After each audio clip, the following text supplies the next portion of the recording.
Go for it. I'll turn my mic on.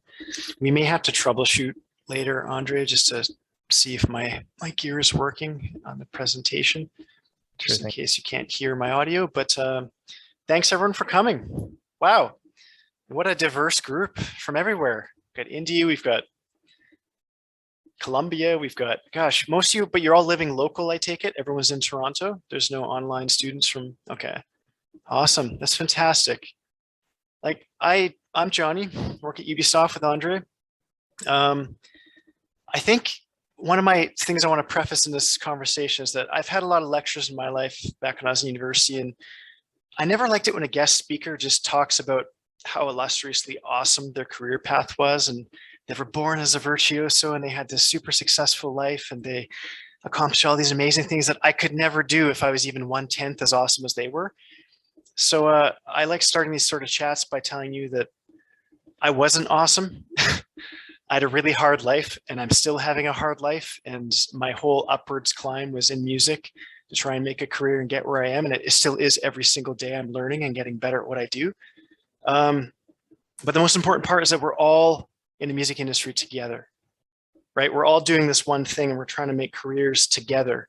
And we're on the path and the life journey of music. It's not something that we do because it's a hobby and it's fun. Usually we go into music because we don't have any other choice. We feel something in our hearts that we realize there's nothing else in my life that I could do to make myself feel fulfilled and happy and take this journey or this path of life, which is music. So we kind of think of it as like this weird tunnel where there's a light at the end and we're all walking the same direction. And it doesn't matter if you walk faster than I walk or I walk slower than what you walk, we're still going to get to that journey, or the desire and the goal is to reach the end of the tunnel and hit that light and reach that part where we just feel personally satisfied that we've left our mark or done our thing with music that we can leave on planet Earth. So I like just kind of introing with that because it's, I just try to read the chat. Yes. Because I don't want you guys to think that there's this weird magical path if you have to know someone who knows somebody who knows someone to get in and get a career started. Because there's always that kind of glass ceiling people think when they enter the music industry. There's that intimidation that's like, how do I get in? How do I start? How do I get my first gig? If to get my first gig, I have to have 3 to 5 professional gigs, right? There's that sort of chasing your tail, Pandora's box of you can't really get in the industry. And I think that's a shame that that's the way people perceived it 15, 20 years ago. So I'm going to preface this by saying, you guys, your generation, you live in the most incredible and exciting time to be involved in music ever in history. Like I am just shaking with excitement when I think about how awesome it is that you guys came into the world to join music, and you have all the media platforms.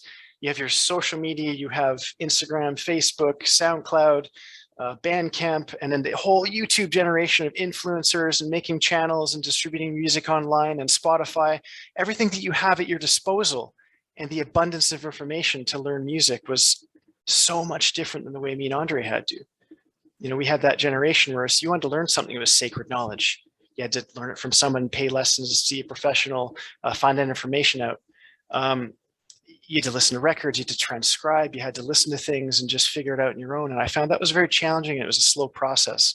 So for you guys to enter it at this level and be able to have access to any information in the world, I think it's the most exciting time to be alive in music for me personally. I had a dream when I was younger about just being able to play on a piano and hit a button and then hear like a timpani drum and hear a trumpet and hear a string or a violin or hear an instrument play back to me, because I just had this feeling that all I wanted to do was sit down and just layer up an orchestra, one instrument at a time. But technology was so limiting. Computer hardware was terrible. We had to work with external hardware. It was expensive. We couldn't afford it. Nowadays, you can download a bunch of sample libraries, open up Reaper, plug in a bunch of libraries, press play, plug in your MIDI keyboard, all for what? Under, you can either find a lot of stuff for free, used, you'd be spending $100 to get started. And I think to me, that's just absolutely mind blowing. It's so exciting to be a part of it. And I think that you guys are really well equipped to be all successful. And yeah, I'm just so happy to be here and talking to you. So without further ado, let's get talking about music. So music and video games, that's kind of why you're here. And that's why I'm here. You can see my Nintendo shirt. I'm super excited about video games all the time. I work in the industry. I eat, sleep, and I breathe, and I think about video games, and importantly, in particular, soundtracks. I'm a weird dude because people walk around the world and they say, "What's your favorite band?" And I'm like, I can never answer that question. Like, to me, because I walk around in my life, is like either jazz music or video game soundtracks. I have nothing in between. And it's such a strange, past timing. But when I sit at home, it's like I'll put on like Horizon Zero Dawn soundtrack, or I'll listen to like something from Mass Effect 2 or Halo, or I'll turn on a soundtrack from a video game because that's what excites me. And that's a good segue to get to music conversation, because for me as a musician, I was a drummer first, and I didn't learn theory. I didn't learn piano. I didn't learn anything. Yes, Metal Gear Solid. Grant Kirkhope. Banjo-Kazooie. Oh, Perfect Dark. That was his huge big name as well. Grant Kirkhope. Beyond Two Souls. Yes.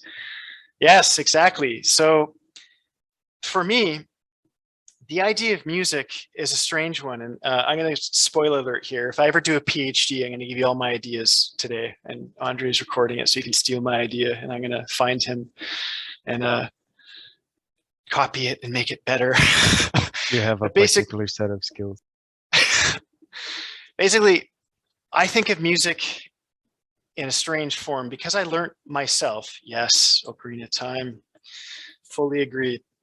To me, music came naturally through video games. And because I learned drums first, drums is the first instrument that I decided to pursue sort of at a professional level. I always kind of left my music theory on the side, and I'd play by ear and I'd learn by ear. And I actually started piano transcribing Legend of Zelda. It was like I played NES, Legend of Zelda 1, had to learn how to play that. Of course, I needed a third arm to get the middle counter harmony, counter melody, but over the years, just sort of feeling that vibe of like, okay, I think I can do this. My ears are getting advanced, not perfect pitch, but a very good relative pitch. It enabled me to sort of get in the mindset of what these composers are thinking about when you have to break things down to such a limited form. So I started thinking over the years about, if I was to do a PhD, or start thinking about culminating all the knowledge I have in music and trying to simplify it and dummy it down to the most basic binary form. It's kind of the same, right? It's universal. Like when you learn music theory, you guys are all at different levels. But if you take every single daunting aspect of music, harmony and theory and orchestration, and all those things that just seem intimidating to be a John Williams, and you break it down, it really has a binary form, the zeros and ones of music, which always sort of breaks down to that it's melody and it's harmony. That's your 0 and 1 of music, right? So any idea that you hear, any bombastic orchestral score, any crazy music that you've heard that you've been impressed by, I guarantee you can do a piano reduction of that music. You can break it down and you can play it in the most simple binary form, melody and harmony. That's it. And for me, I kind of thought like, okay, what's the next step? If I was going to like sort of have some sort of projection that I could turn into a case study or some argument, I would break music down into 3 pillars after the binary form. And how would you express the binary form into emotional value and context?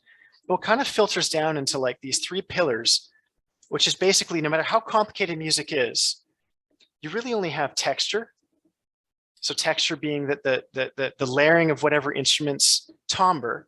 And if you put a clarinet with an oboe, or if you put a cello with a French horn, you're changing the texture, right? You've got different vibrations, different instruments that are creating a new texture and a new sound. And that new sound, again, is, what is it? It's air particles, it's music. What do they all have in common, right? They all have movement. If you spectral analyze them, they all have movement inside them. So then I thought, what's the next pillar? Okay, well, it'd probably be distribution. And I say that because for someone who's not into music, if you don't know any theory, if I said arrangement, that means a lot of things. That's quite an arbitrary term. But if you say distribution of notes or colors or sound, the order in which you play them and the spacing between the notes gives you that density. It gives you that thickness. It gives you that addition to texture.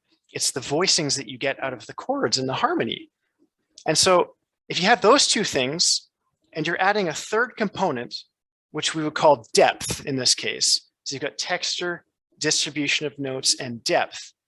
This is where you get your sonic elements that people sometimes, don't pay as much attention to as you could when you're arranging.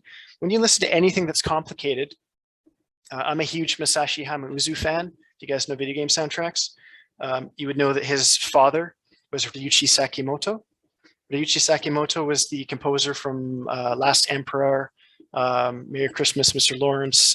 He had some really famous songs that was sort of the birth child for Joe Hisaishi, Masashi Hamauzu, Hitoshi Sakamoto, all those anime and video game composers that came afterwards. They sort of took the sound and adapted it and took it to the next level of basically, they're taking 17th century or 19th century impressionistic time period music from Debussy, Maurice Ravel, and they're taking that complex sort of vertical harmony and they're applying it to just basic music production.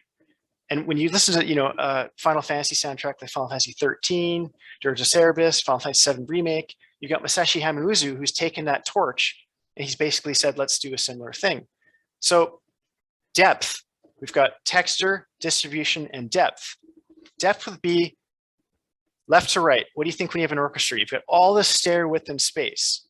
So if you ever listen to I don't know if you guys watch Studio Ghibli cartoons, you ever watch any anime and you hear a Joe Hisaishi score, right? There's a lot of movement going on. It's almost like ping pong delay in the orchestra because you've got this left to right movement where you can have instruments on the right side like your bass, cello, and it's bouncing across the woodwinds and then that hits the first and second violins on the left and it's going back and forth. And then you've got your front to back depth, right? You've got instruments that are up front, instruments that are behind you. If you've got Glock and you've got orchestra bells and you've got choirs in the background, that's a different depth perception, a different range of tonal colors that are going to add to your texture, add to your distribution of your chord structures, add to everything else, and give that sonic sort of color. And if you think of all those three pillars and you run them through a filter, and everything I'm saying, by the way, can be applicable to music production. It's the same, the pillar is transversal between music production and orchestration. If you run them through a filter, there's only really two filters.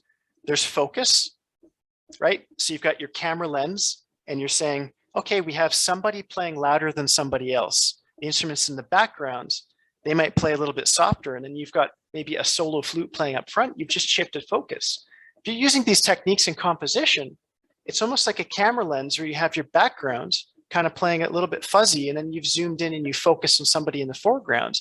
At any time, you can point the listener to listen to what they want to hear. So the listener will hear anything that you want them to hear. You can focus your listener. And the other filter you would use is dynamics, which gets little to no mention. It's the one thing that everybody sort of negates when they're composing as a beginner that makes you from amateur to professional, is that if you increase a dynamic range, you're also shifting focus. And then you're adding the one thing that's the most important thing of why we're at this conversation today about video game music with me, emotion. Emotional value and emotional context. So if you're using the three pillars taken from the binary form, you're adding the three pillars on top and you're filtering them through focus and dynamics, you're evoking emotion in somebody. You're giving them a feeling that they've never felt before or something that makes them happy. And so the premises of game audio to me is a bit, I know this is a bit philosophical, it's a bit deeper though than the subject matter of just saying game audio, because it really is, the end of the day, it's taking a composition or an idea and then adding all these features and tributes to it to give somebody an emotional response or feeling. So you're actually taking a moment in time that's been composed by somebody or written and arranged, and you're unfreezing that moment and you're deconstructing and reconstructing it back into a game engine, and you're giving somebody emotional context and value. And that's why I'm in music. I don't know about you guys, and I think that we all share a similar thing, but music makes me feel something. It makes me feel it so strongly that I can't do any other job. I have to work in music. And that's for me, my focus and my purpose in life is that I get excited when I think about game audio and game music. And so before I jump into like composition, jump into like just giving you guys the meat and potatoes of today's lecture, I'm just going to end on this one last philosophical note, is that to me, there's this huge relationship between movement and emotion, which is all inside of music, encompassed in music. Because you think about music, go back to the binary form, it's air particles, right? It's flowing. It's positive, negative, transverse, whatever nodes over top of the medium, time, propagating over the medium, positive and negative air pressure particles. If you think about that, that movement is the same movement that you get when you have them all combined and mixed together and you're making rippling textures. If you zoom in on textures, it's harmonic spectra that's just very fast movement. If you play a really low note, it's very slow propagations of particles. 60 hertz, 40 hertz, very slow wavelength, still movement. If you have musicians on stage, they're playing an instrument that's resonating a body of air particles that's perpetrating the audience. You're sitting there and you're getting just hit in the face by this movement of air particles that makes you feel something, because it's movement of players on stage interacting and producing frequencies, and it's hitting you. And then you take a recording and you take all those things and you transduce them through a microphone. You're freezing that in time. You're taking all that energy and that sound and you're freezing it and you're grabbing the moment. And that moment is a version of the representation of that moment in time. You've suspended an emotion.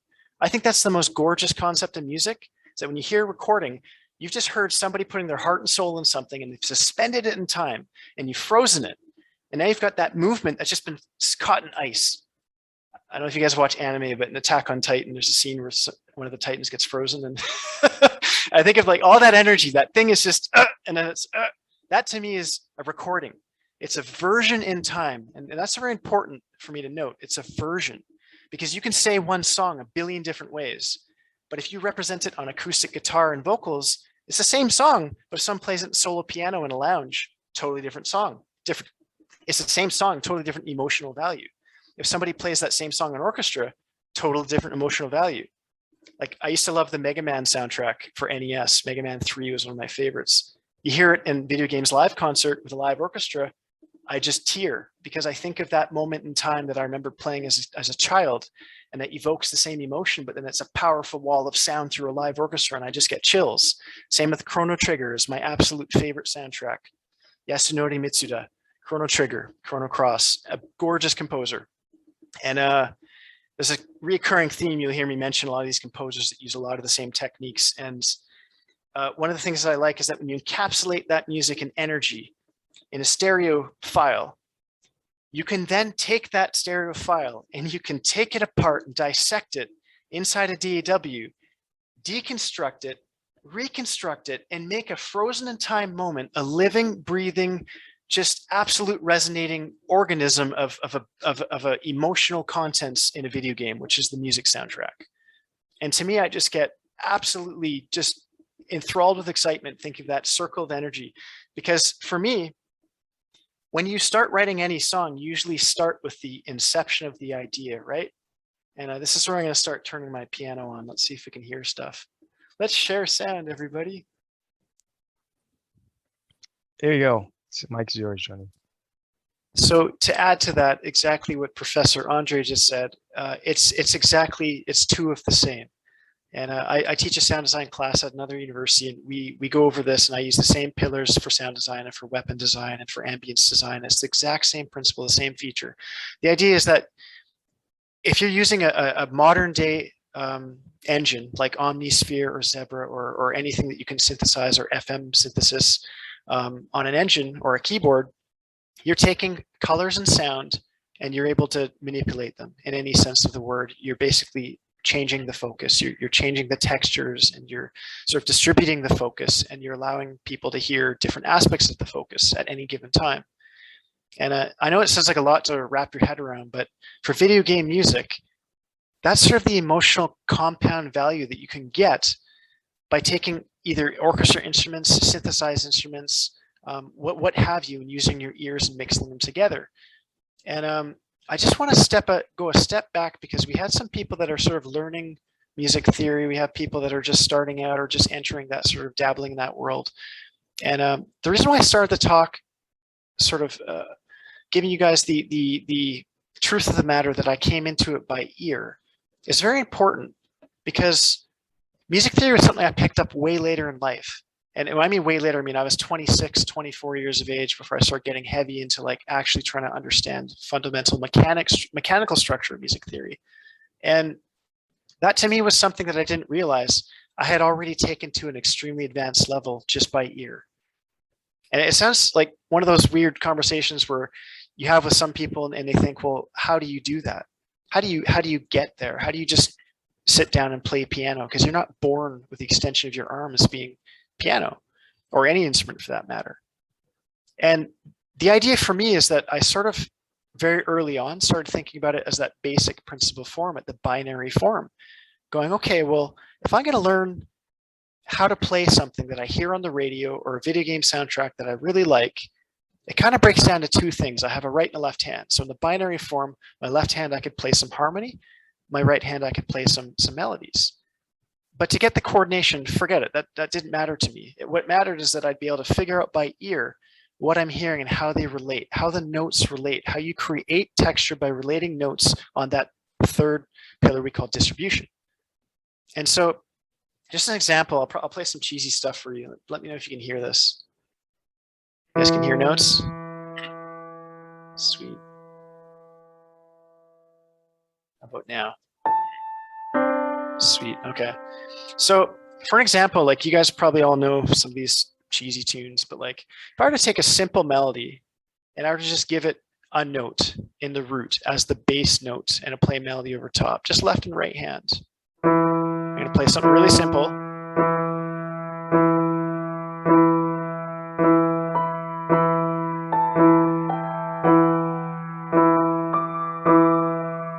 Right, makes sense.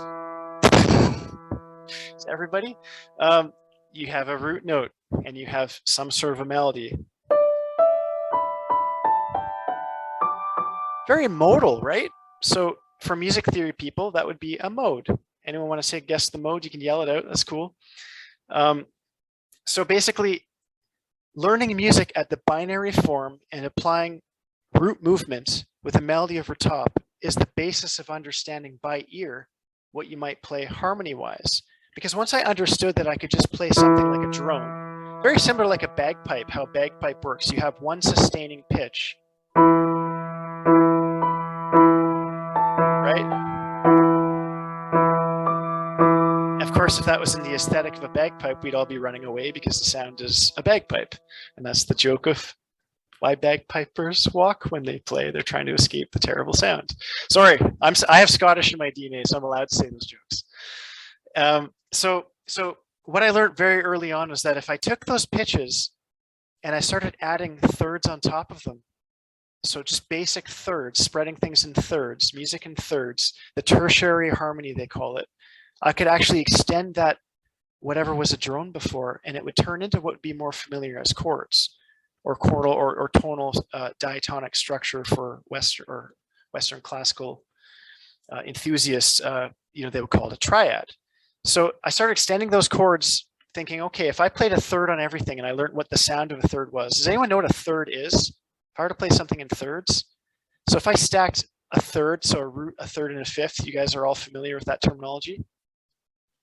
I see a couple of blank faces right there, Johnny. So just kind of do a quick once over.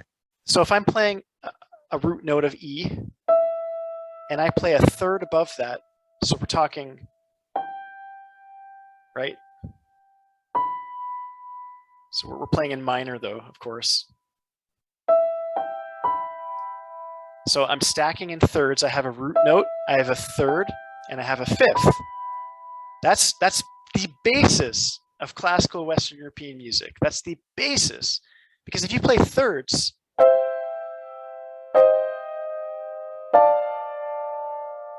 the sustain just stays on, doesn't it? It's just this, whatever website this is. But if you play a third and you invert those thirds, you guys will all have these familiar sounds in your ears. I'm sure somewhere you've heard.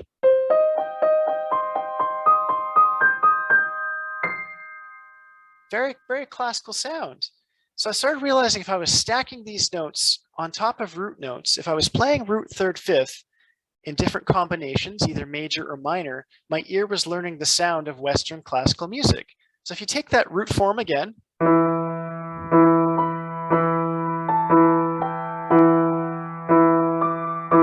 what would happen if we changed the bass note and we used that theory of thirds, stacking root, third, fifth on the bottom? You get different tonalities, different sounds. So I started playing around with that going, oh, I know this sound, right?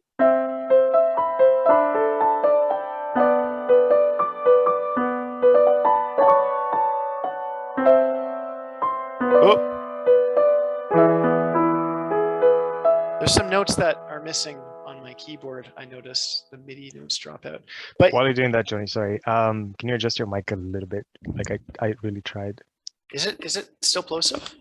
Yeah, now it was a bit sibilant, but it was, Yeah. I think it's a little bit better now. Thank you. So the more I realized how music can be constructed in a sort of Western classical theory, Sorry, the more didn't you work. realize it didn't work. Still super sibilant.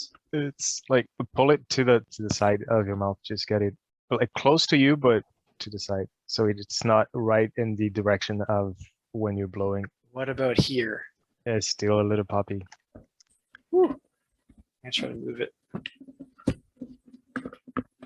But every time you turn your head to the side away from your mic, you sound great. Just Really? just really lift the mic So up what if we like move that. it away like that?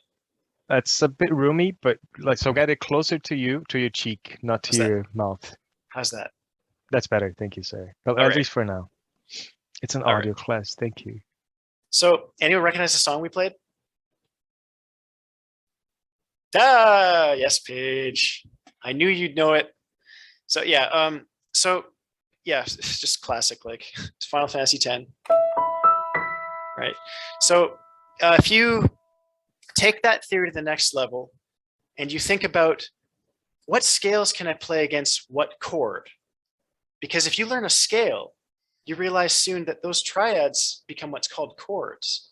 And if you play a scale against that chord, the scale notes actually dictate the chord, and the chord dictates the triad.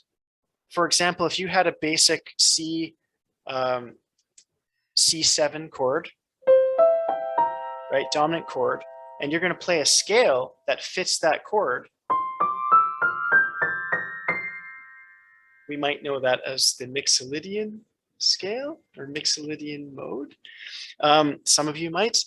Basically, the scale is outlining the chord when vice versa, the chord outlines the scale. That to me was like this major epiphany when I realized, like, wait a second. So you're telling me that if I play a shape with my hand on the keyboard and I fill in the blanks with scale tones, it's going to actually mean something where I can craft a melody and write something? Boom, mind blown.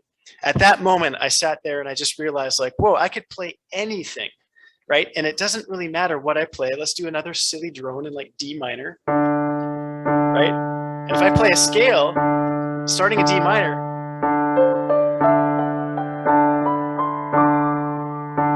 we're still playing in the Mixolydian mode, but that scale is outlining those notes that gives me a feeling that evokes an emotion. So I thought, okay, what scales evoke emotion? How do I learn these things? So I started teaching myself scales by ear, because every scale has a different feeling. And if you play a different scale against a different chord, it evokes a different emotion. So we have any major scale. You can play a major scale from, say, C to C on the piano. We've all heard that before. But if we played that in the second degree from D to D, that's a totally different feeling. Now we're playing in what's called modality or modes. And when you play the second degree of the scale, it has a totally different feeling. That's hilarious with that sustain on it, though. So if we go up to the third degree of the C major scale, then we have a different mode. We have the Phrygian mode. And so as I was learning these modes, every degree of any major scale has a different tonality that gives a different mood and evokes a different feeling. I thought, well, what's next in music theory? Because it doesn't, that seems too easy. Like, how I got this, I thought I could write anything then. I could just pick a scale and then find out which chords work in that scale, and it would give me some sort of emotion or evoke some sort of feeling. That's pretty easy. So I've got scales and I've got chords. Okay, what's the next element that's missing? So if I go back to my pillars, I realize music moving through time. If you were to play those same things, pretty boring, because I'm just playing a scale over a root note. But if you change the rhythm, the displacement of time, the arrangement in time of the notes, and all of a sudden you get a whole new feeling with all the same notes. And it's like, to me, that was mind blowing, because I thought, like, okay, that's awesome. I've got scales, I've got tones. But I change the rhythm, you have a different, I know that sounds really simple, but I mean, here's the same notes, exact same notes, just different rhythm. Right? right? Like a totally different feel. We just now butchered Montuna bass lines. But you get a different feeling to music by just changing the rhythms. So as simple as that sounds, what if we were to extend that knowledge and then say, okay, well then if we have triads and we have these simple things that we can utilize to our exposure or however we choose to use them, what if we filled in some of those blanks to what we call extended harmony? So instead of a triad, just those 3 notes, root, 5th, 3rd, what if we played a 7th? What if we played a 9th? Ooh, what if we played a 11th? Right? What if we played a 13th? And as I was sort of understanding that, wait a second, the shape it makes is still fitting a certain scale. What scale tones fill in those notes? So because you only really have 3 things. You have scale tones, chord tones, and tension tones. If you're to fill in the shape that you're making with scale tones, tension tones, or chord tones, that's the basis of music theory in a nutshell. Like when you get to the highest level of advanced music theory, the only thing left is mixing and matching, breaking the rules, making polychords or cluster chords or things that are mixing and matching. And eventually your ears, my ears got trained to hear certain sounds, and the shapes made sense for me on the piano, very much so. That if I were to play a chord for Andre, you know, I'm sure his ears can hear all these chords.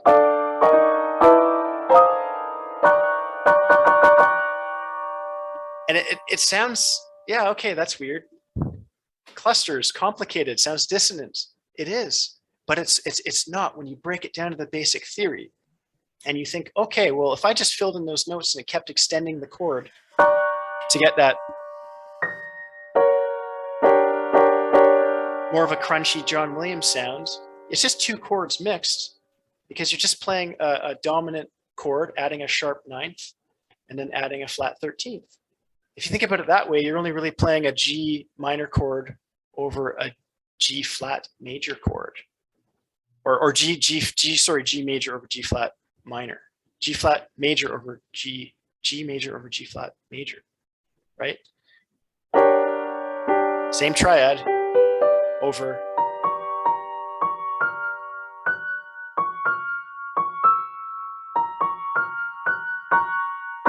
So if you take any complicated harmony and you think about if you just keep adding notes in between scale tones, tension tones, or chord tones, you can derive a melody or you can derive a chord, which does one thing in the end.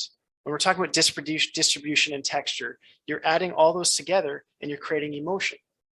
So for me, the emotional value would be by finding the sound that you're looking for to create and evoke that emotion based on either texture, arrangement, being the distribution of the notes, or the melody that you're crafting, playing over top.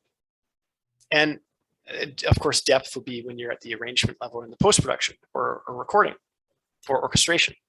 But if you take that basic principle, you guys have all heard, let's say, you guys probably know this song. If I played this melody, raise your hand if you know it. Aha, right?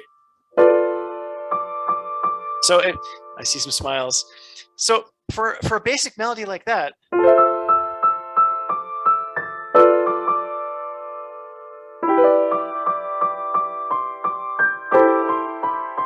right?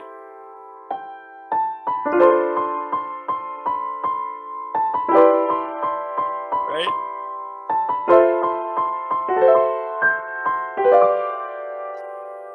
That sounds really happy. It sounds kind of fun. But the way the composer arranged it is he decided, let's use that idea of distribution, note distribution. Let's take out some of those notes. Let's play what's called chordal harmony in fourths at the beginning of that, just for emotional value. Now listen to the difference of this. Right? It's a different feeling. Hear the tension?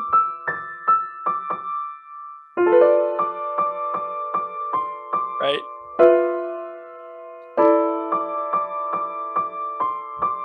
It's a different feeling, this rather than this. So if you're playing in fourths, it's a different feeling. It's not as happy. So the idea for me was like, that's not complicated. That's just taking out, removing notes, or adding the idea that whatever chords you play or how you harmonize something dictates an emotion. If this is over your head, let it wash over you. Because obviously I'm giving you a culmination of 20 years of picking up tips and tricks. But the idea for me was that, okay, well, if I take that knowledge and I start thinking about making melodies. Oh, I'm off the piano. So I'm taking something like, and I harmonize this using that technique of filling out the voicings.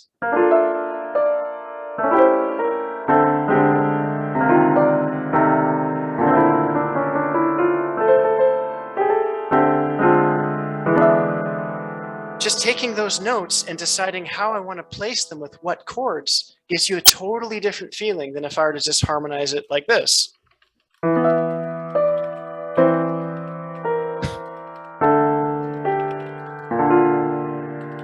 I hear someone chatting. Who's typing? I totally do too. We'll never know. So the idea that you're taking simple ideas, and if you just think of the root movement of the idea and you expand on that by adding notes either derived by the scale or derived by the chord. Let me just show you another example. And again, let this wash over you. If I were to play something, make up a melody, let's just sing something really silly. Okay, so da da da da da da da da da da da. Really simple note, really simple melody. If I were to harmonize that and just let's give it an E minor chord.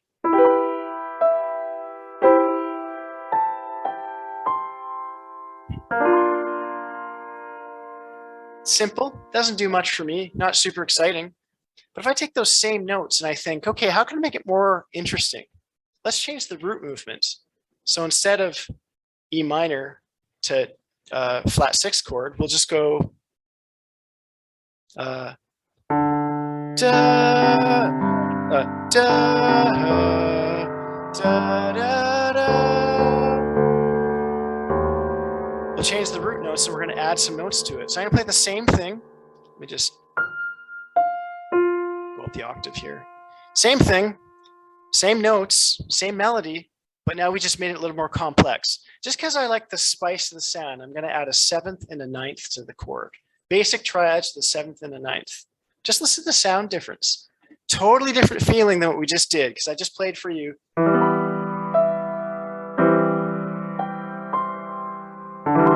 Something like that.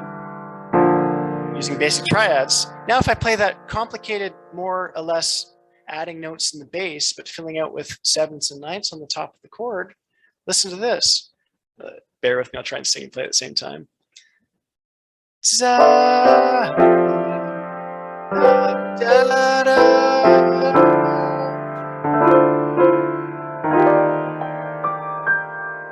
Different feeling, different sound, different color, different quality.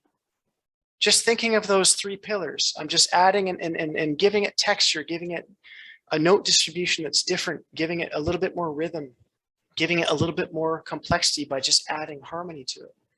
And so this sort of became a thing that grew for me over the years, where I realized that, okay, if I start adding and mixing colors and changing textures and timbres, what am I really doing ultimately in the end? Blows my mind. I'm painting with sound. I'm creating texture out of sound. And to me, that's where things get cooking. That's where things get exciting, because once I create texture, I'm evoking emotion. And once the emotion gets into the music, this is where things, they blur the lines of sound design, where you can take that idea of adding texture and painting and coloring your orchestra, and you're getting a brand new sound. So I've written a track for you guys just for fun. And for the purpose of this class, Professor Andre, we've decided to showcase some music that you'll be hearing. Your mic moved again. It's like, no. I'm going to buy you a pop filter 24. I'm going to just not move my head. So we got a piece of music here. Hopefully you can hear it if I press play. And basically this is me trying to showcase a couple techniques here. Something that's simplistic that we can connect to it. We have a melody.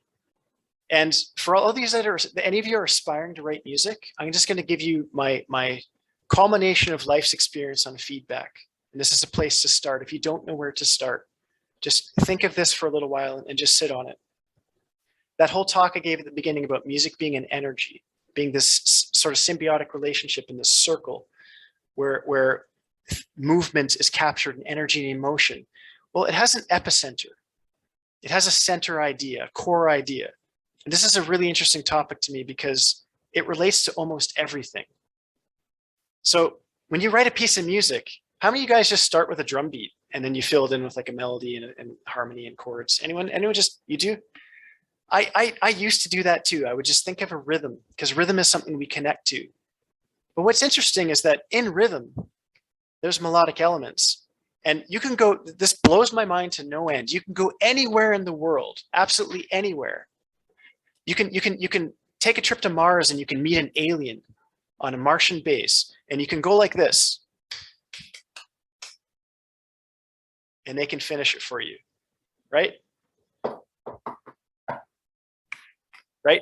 So that simple rhythm has a melodic element to it that somehow we innately all know it. Does anyone remember when you first learned that? I can't. I really can't because that's something that I learned when I was born. I don't remember when somebody showed me that. Well, now that the world is expanding and knowledge is basically everywhere and the internet is everywhere, I can now play for you.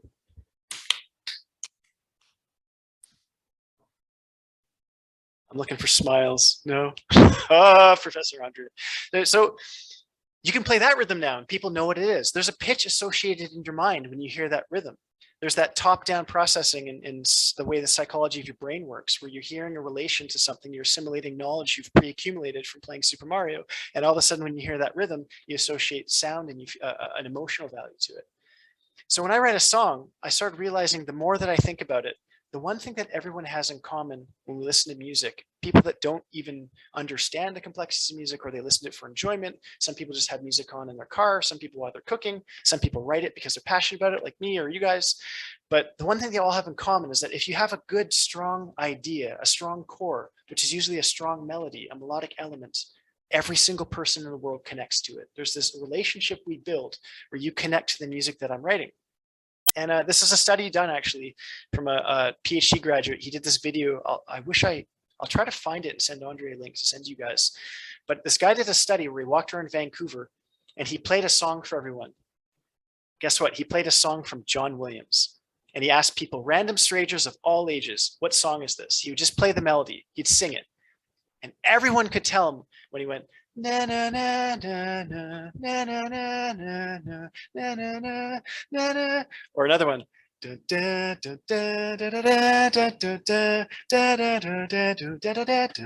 right? Or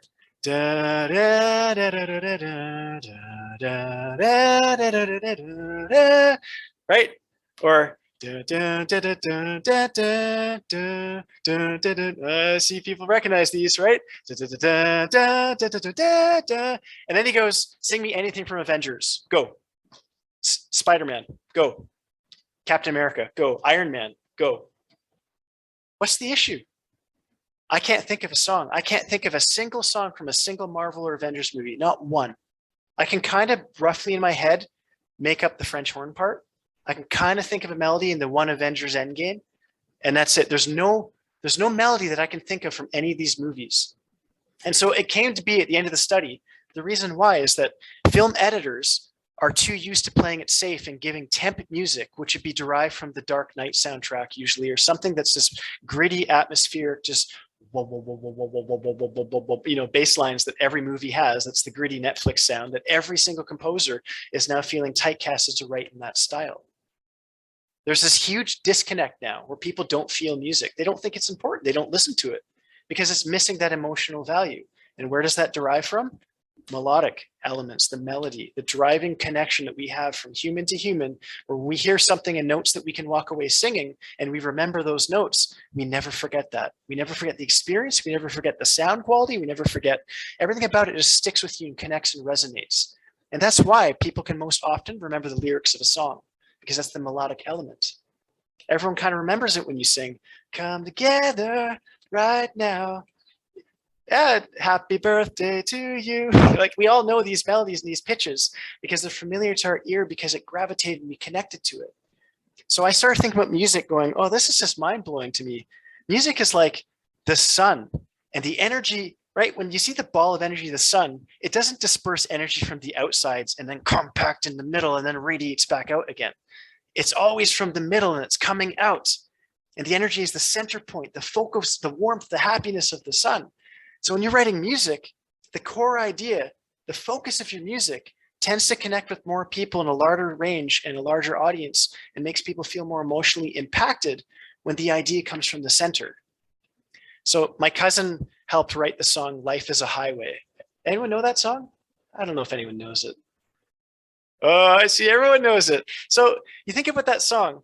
Did they sit down and start with just the drum beat? And I was a drummer as well, so don't take no offense at all. I always used to write from the drum part.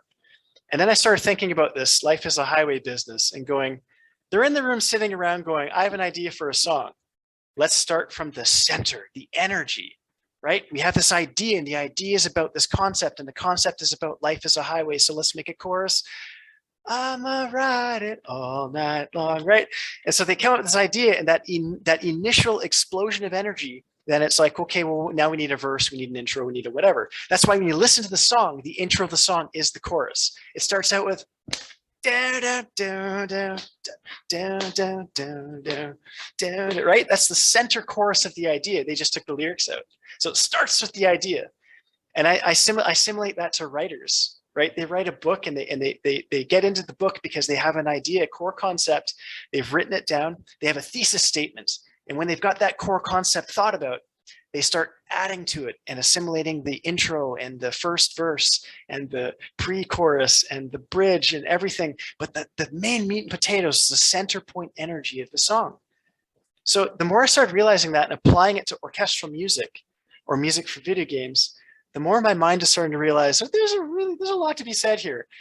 Music is sometimes the one passionate part that we can reach out to others and connect with is that strong driving idea that you want to portray in your music, that you want to get forward, that you want to use those pillars, run it through focus, show people through focus, you're giving the idea and you're basically floating the idea down a river. And that's all music is.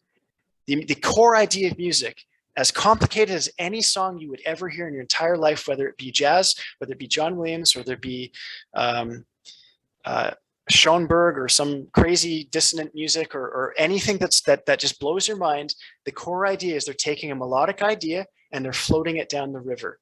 And whether the river means you're key changing and modulating, you're going down or up a minor third or whatever, that's okay. It's floating down the river. Then sometimes you're floating down the river, you hit the rapids, right? You get stuck in the rocks. And that's the texture element of the three pillars. That's when you start hitting the rocks and sizzling and you've changed the texture. You passed the idea along to another element of the orchestra that's a bit rougher and rockier.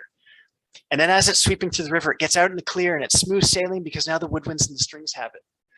And now you've passed it to that other section of the orchestra and the whole texture changes. And that's evolving texture.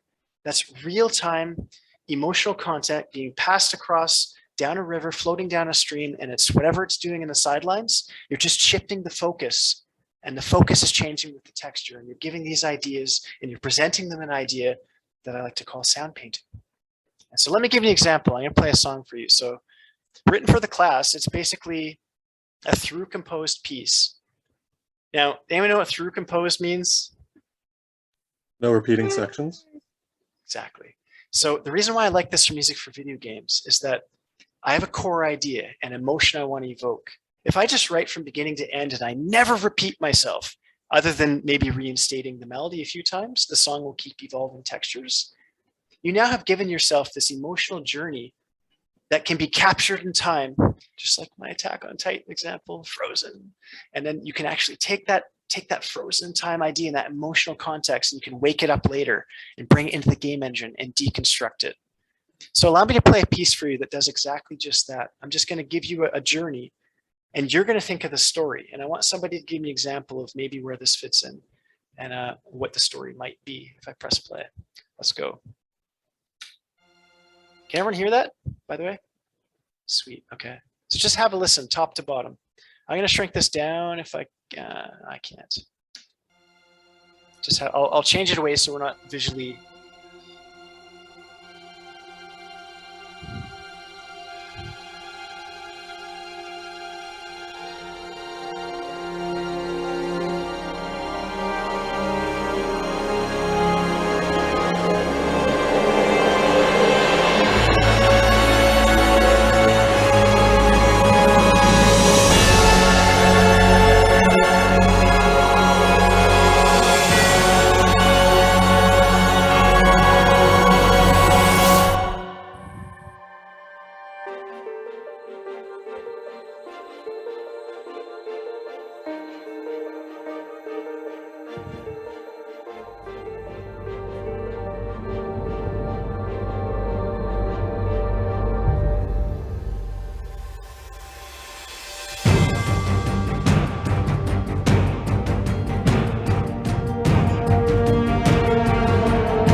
I totally muted you because you were breathing into the mic. I was like, stop it, you ruin it, Joni. So you can just unmute yourself. And I can tell without hearing you that's going to be plosive AF. Because the mic's right in front of your mouth. Can you hear me now? Okay, so the idea was that that's a composition that's through compose. It's trying not to repeat, but I did reinstate some melodies from time to time, just to give a little bit of that sort of hook of the idea. But the core concept could be anything, right? And so who has any ideas of what this could be? Because it could be anything. So think of a story and just throw it out there. Come on, Paige. To me, there is, it kind of felt like there were sort of two recurring elements. I guess there were a few different elements, but there was at the opening in the first few sections, there was this idea of the strings kind of playing off with these more plucked instruments like guitar, harp, and piano. And to me, it felt like these two characters that somehow like they were fated to be together, either to like complete some sort of grand design, or maybe it's just as simple as love. But these characters that are fated to be together, but through some twist, they can't. And like the every time they start off together, but they slowly drift apart, and there's sort of these back and forth between the strings and these plucked instruments. And then every time every time they had this sort of intersectionality, they would split off again from this like this prominent brassy sound. It kind of went into these more distorted drones towards the end, but it's this idea like there's this great expanse between them, like they need each other, like kind of like the Fellowship of the Ring, almost, how they start together and then they end up like being split off by fate, but they are kind of driving towards the same point. And there's these moments that emphasize how far away they are from each other, even though they need to be working together. I don't know, to me, it's almost like being separated by continents and needing to meet, needing to come together. Like, I don't know, the Dragon Prince comes to mind. Lord of the Rings comes to mind. Tristan and Isolde comes to mind for a little bit more opera stuff. But yeah, that's kind of what I think when I hear this. Fantastic. So as Paige pointed out, actually while you were talking, I was getting hair standing up, shivers, because what I was thinking of was just composing a simple through composed composition with the feeling evoking love and exactly that of relationships. And so you hear the little piano come in right after the big intense beginning. And the idea was that the love was separated through a portal. And so the idea I was thinking of, if I had a game director come up to me and say that we want you to write a story about love, but the two people were sucked apart. One went through an alternate dimension, a parallel timeline that was sucked through a portal.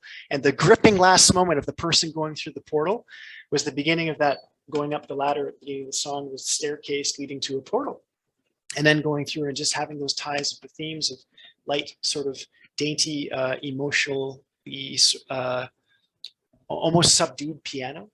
And then the story sort of unfolds as the piano expands and the idea expands, adding in the melody and the instrumentation that you nailed. I was actually thinking like futuristic medieval times. So if the world were to reset post-apocalyptic, we're going to the very beginning of like 600 AD, where we're peasants again, and there's noblemen and there's whatever, except it's cyberpunk. Everything's destroyed. So basically we're starting from the beginning, and you've got to ride a horse and you've got to reset society. Like the Global Reset Initiative has just full effect, but then everything fell apart, came clashing to an ultimate beginning, yet there's some sort of magic still between the two parallel universes. So yes, exactly. So imagine if an audio director gave you this idea and they said, or they had a narrative request coming down sort of down the trail. Because in video game world, as I'm sure you'll get to learn and experience more, Andres, maybe you already talked about it, is that most of the ideas come from the creative director of a project. And they give you an inception of an idea. They plant the seed in the audio team's head of, this is what we're looking for, this is what we want. Now for me, as say I was a composer, the idea is then to take that inception and to deliver something that tells a story and fits the narrative as best as possible. Because the whole idea of the music is that I'm serving the entire artistic project. I'm giving my flavor and my sound, but I'm serving the artistic integrity of the project as best as I can. And so what you said exactly, it was so almost exactly what I was thinking in regards to love and parallel timelines. And you even had an idea of separation. In my mind, I was thinking portal, like you're just sucked through a portal in a parallel dimension. I actually thought about how I would put this into a Wwise project. And I was thinking of all the aspects of what the game might have from the actual gameplay designers that give me requests and tell me, how can you make your music serve the narrative by all these features in gameplay? And so for me, writing it was actually exciting because it's a simple piece. It only took a day to do. I did it on Sunday and a couple hours, but the idea is that the story and the narrative is the main contextual value, the inertia or the center of the sun burning that energy. And the rest of that is just stuff I'm throwing on top as dressing, using our 3 pillars and changing the focus. And that's how you notice the textural changes. And Paige nailed it with it starting with strings, and then we start going to plucked instruments. Well, that change of texture using the same harmonic progression, you didn't realize it was a nice, soft, dainty piano, and then it changed to plucking strings. We've just entered a new domain of storytelling. Now we're thinking, okay, what's this? Then when the sort of orc, Lord of the Ring bashing Game of Thrones drums come in, you're like, huh? How does that fit in? It doesn't, but that's our story, and that's why we're a composer, we're artists, we're allowed to tell it any way we want. And there's no rules. When you're storytelling and you're sound painting, this is the thing that I get so excited about, is the idea that you're not just writing music anymore, you're painting with sound. You're changing and you're adding colors and manipulating them. And there's things going on in the textures that maybe we don't even realize were there. But when I solo them, you're kind of hear they're, to tell the story that I wanted to tell, I had to add textures that aren't usually aesthetically available when you're thinking of just orchestra. So what's going on here? We'll solo some things. Take a look at some stuff. Textures, drums. So maybe let's look at like a verse, and we're going to take a look at what's going on in here, because some strange sounds that don't aesthetically, they're anachronistically wrong to orchestra music. And I think that's really important to note, is that when you're telling a fantasy story, which music is, fictitious stories are video games. You're fulfilling a fantasy for the player. And it doesn't matter how you get there and what combination of instruments or what layering and pairing of post-production tools you want to use on those sounds. The point is that you're delivering a narrative and telling the story in any way that you can. So Paige pointed out we had plucked instruments. And I'm going to add to that, if I can see anything.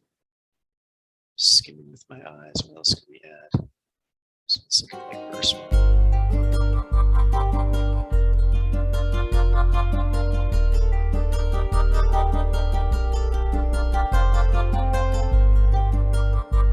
You know, there's a bit of atmospheric pads going on. There's a little bit of a vibe going on with the arpeggiator. I like to use filter gates. If you guys are familiar with post-production, filter gating something like a regular instrument. That was actually just a vocal part. I threw a filter gate on. And then using our pillar in our pillar of focus, which including dynamics, I used automation and I volume automate the dynamics of that filter gate to give it energy, to give it emotional context. Because on its own, a filter gate will just take your beautiful singing choir and just go whatever duration of notes you pick, 8 notes, 16th notes, it's just going to chop it up and give you a filtered version, representation of that song or that sound. Let's go to some other sections. What do we have for strings? So in this section, let's see what we got here. So we kind of went a little majestic here. Obviously, it changed sonic texture. The chord progression also kind of elevated into the one area we would call my initial conception idea. So I actually started the song right here. I thought about, let's make a song for the class. Let's make it almost epic, almost, and how do we tell epic? And anyone want to raise their hand of like, what's quintessential epic? I'll spoiler alert after, but you want to take a guess, just shout it out. If someone says to you, make epic, what do you think? Horns. Horns, majestic, right? And then thinking harmonically, what am I thinking? So epic Choir. to choir, and then thinking about arrangement and spacing, what are we thinking? So anyone in music theory want to jump in, you can. To me, it's a sound.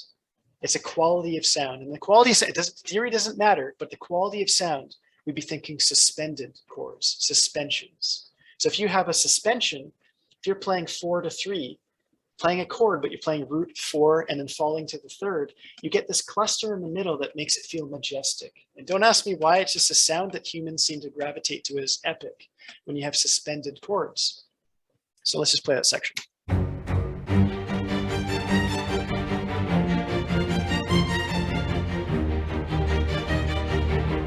Now we're going to add the brass.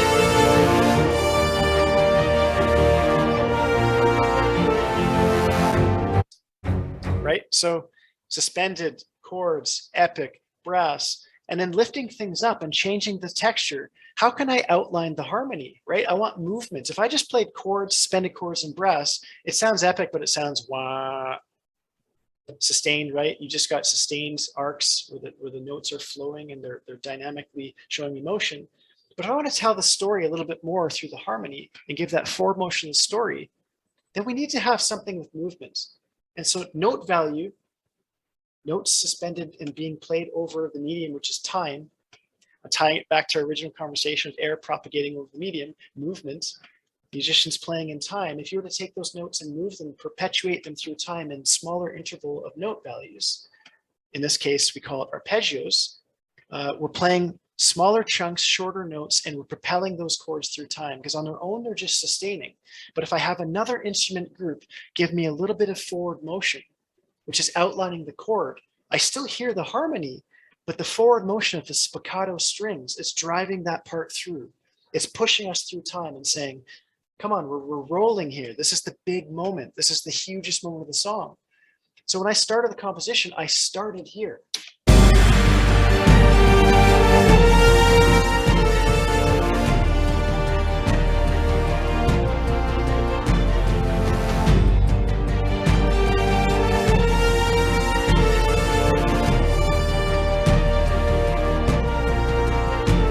Now, simple idea, nothing complicated. Sounds very simple, right? It's very aesthetically pleasing. It makes us feel whatever it makes you feel. But the idea is that you could probably sing that if you walked away, right? Everyone could walk away and go, da, da, da, da, da, da, da. I mean, it's just a few notes, very easily, very memorable, nothing too complicated. So the idea is that it might not make certain people feel things, because music's not for everyone. Everyone has their own tastes. But in the context of a gameplay, story, and narrative, it might just be enough to lift a certain part or element of the narrative and emotional value content up to make the player feel something when we deconstruct it later. So when you're composing for video games, one of the most important parts is that you're thinking of the narrative and you just write with your emotion. And if you're writing with your emotion, once you finish a composition, that's when you start thinking of the deconstruction. That's what I do anyways. And you can see with my markers, spoiler alert, if you're all watching the top of the screen, you see with my markers, I've just thought about it very briefly and roadmapped where I want to have the song break up. I have an intro. Tempo change occurred when I decided that I wanted the intro to be free. So we have this, does anyone any academic music people here, do you know the term holophony? Holophony? So this is kind of a new academic term, and pardon me if I'm pronouncing it wrong. When I was in my master's, we talked about the idea of music as a texture quite a lot. And if you do study artists like, I think I name dropped Schoenberg, or you study artists that use, there's a German word I can never pronounce. Somebody chime in, I'm going to say it wrong every time, but it's called Klangband for melody. It's a very long German word that essentially is using dissonance as a pivotal point, where you're layering dissonance and you're using that as harmonic modulation versus using traditional modulation. Because in traditional Western classical European music, it's very common that we would use something like a 5 chord, because the 5 chord has the 2 dissonant notes. It has the tritone in the middle of it. And those are like a bar of soap, that when you hear a tritone, it's got this rub that you want to squeeze the bar of soap out of your hand, and it ends up landing on the root chord. So it goes 5 to 1. And when that dissonance resolves, you feel like this tension has been released. That's why I think of the bar of soap example. So you've got the tritone, and then you're on the 5 chord, and then something in it has to squeeze and push. Something has to give, because it can't end a song on the tritone. And so that being said, that's why you can replace a 7 chord with a 5 chord. If anyone's familiar with that, you can at any time use what's called a tritone sub, and you can take the 5 chord, you can replace it with either going tritone below, or you can take the 7 chord and replace the 5 chord with the 7 chord, because the diminished chord and the diminished access has the same tritone in it that you would find in the 5 chord that can resolve to the 1 chord. And spoiler alert, if anyone doesn't know, there's only a few diminished chords. You only have to learn a couple of them, because on the diminished access, if you play enough of the diminished chord and you extend it, it leads to the next diminished chord. I'm just going to jump the piano here for a second. Can you guys still hear it? Yeah. So, classic diminished sound. If I'm playing and I go, oh, half diminished.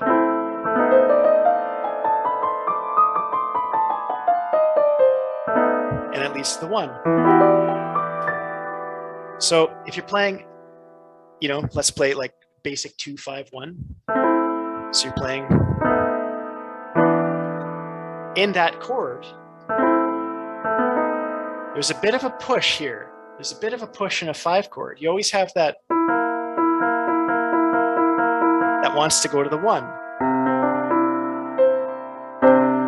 That's why 5-1 sounds the way it sounds, because there's that little bit of resolution that needs to occur to make us feel that it needs to end on a 1 chord. And so in classical theory, yes, that's a thing you can do. In the idea of sound painting, you can use techniques like polyphony or pointillism is another one. If anyone knows pointillism, where you're taking that sound and that, have anyone heard the term pointillism? You can raise your hand. So you're taking a sound and you're basically using textures again, but you're shifting from a pivot point. And that pivot point can be any degree of your composition. And it can actually blend through dissonance back to the 1 chord. And so I'm taking that concept here and I'm going, well, if I keep extending the harmony, eventually I'm painting with the notes enough that I can find some common tones, some leading tones that'll get me back to where I want to go. So you hear this grow and expand in this section. And the dissonance is building. And now we give you what you want.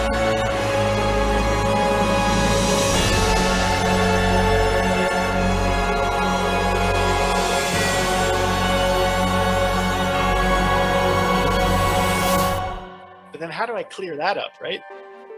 And then all of a sudden we're in happy land. Is it happy land or is it reflective land? So the idea is that you have a lot of things at your disposal when you're painting with sound versus just regular musical theory. And what you can do to expand those ideas is basically, again, going back to like texture, going back to the distribution of the notes and arrangement, going back to the depth of what instruments are going to play forward, front, back, side, left to right at your disposal. Those things can be applied to all principles of sound design in your composition as well. And that's why you'll hear things commonly especially in my tracks, I tend to use a lot of sound design. And it sounds really silly, but maybe you didn't notice this was in there.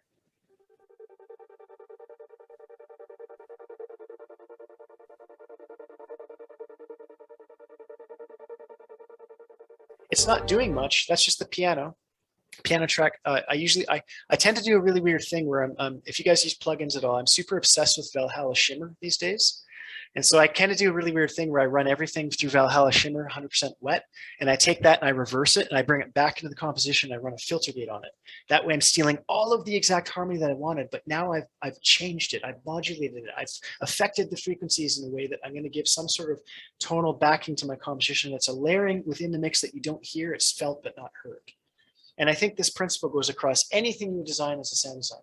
Anything you would put in film and TV when you're designing and you're making background noises, and ambiances, and weapons, and pulsars, and laser cannons, or whatever. You're thinking about layering everything that's in between that you feel and not hear, but then you have a focal point. You have a major sharp focal point. That's your top transients that you want people to hear. And you might hear me use the word a lot, transients, today, because I like the idea of preserving transients at all cost. And for me, transients are what make music feel very evocative and emotional. Is that the idea is that you don't want your compositions to always feel flatlined. Same with your sound design. When you have momentary loudness that sticks out, even for a brief period of time, that momentary loudness is what makes you feel, again, more emotion, because your ears perk. You feel something that you didn't hear before. You weren't expecting that. And people don't, believe it or not, people don't judge a mix on momentary loudness. They don't even notice it. It's so quick and instantaneous. You don't notice it when something in a composition sticks out, because the overall perceived feeling and emotion is what sucks you in. So to give your mix more life, food for thought, take this how you will, always preserve your transients. And if you have momentary loudness that peaks out, keep it in there, because it sounds organic and natural. Real musicians don't play perfectly. And that's one thing that I do in all my compositions when I'm playing in MIDI, is I actually play it in by hand, each part. And I know that sounds counterintuitive for time and how much time it would take to layer, 57 instruments or 60 instruments up. But the idea that you've hand played every part will make your composition stand out and feel more realistic and emotionally captivating than somebody that layered a bunch of instruments and quantized the crap out of them, because you're just killing the emotional value in the performance. So tip for thought, keep your transients. And the next step, because you saw those markers, is this is where it gets kind of interesting. This is where your frozen in time composition becomes alive. So you can see I've created all these regions, and at the top of the regions, I've named them. You guys don't see this Zoom screen sharing thing, do you? Probably not, right? Okay, so you can see the top. No, we don't. session? Yeah, we can see the top just fine. Okay. Real quick, Johnny, since I interrupted you, just my voice designer hat is coming on to say that we hit the 1 hour left mark. Oh, So just to give you the heads up, if we need to, just let's make sure we record all the lines, please. sure. So the idea here is that we've chopped the composition up. We've decided and we've chosen sections that we want to have and we want to create for gameplay. You've probably already thought about this when you started doing this process. You probably already thought about, maybe you've spoken to a game designer and they've said, we're looking for these features. This is what we want in our game. So you can see where I've thought about deconstructing the composition. If you can read some of the top regions, I know they're blue, it's a terrible color, but you see I have piano menu 1, piano menu 2, character select 1, character select 2, level 1 exploration, level 2. And you can see how I've gone through here and I've rearranged my composition. I've destroyed it and I've built sections that I've determined what the mix and what the sound will be like based on the texture and timbral emotion that I want to portray. So I've chopped this composition up. I've built sections. I'm reorchestrating my own music in each one of these regions. And I'll just to give you an example quickly, because as Professor Andre says, the enemy is winning and time is the enemy, which is always the case in life, isn't it? So you can see as I'm reconstructing, they're going to sound a bit different because I've chosen, okay, let's go exploration. Let's go level 1 exploration.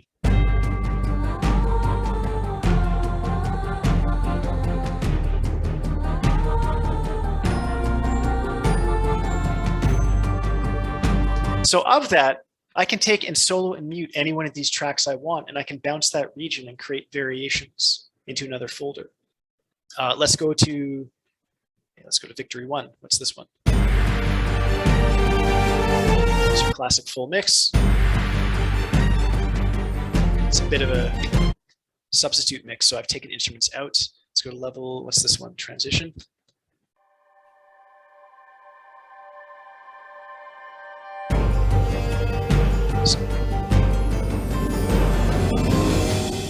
So I've taken parts and I've decided I'm gonna utilize these transitional aspects as well, because we want to be able to get to key changes and different modulation pivot points in the composition.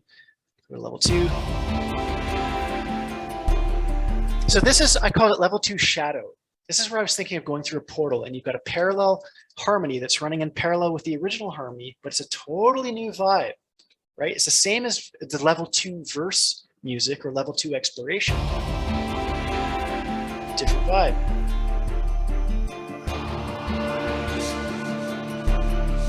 You can hear I put all these effects in the choir to make it all dark and ominous and super exciting.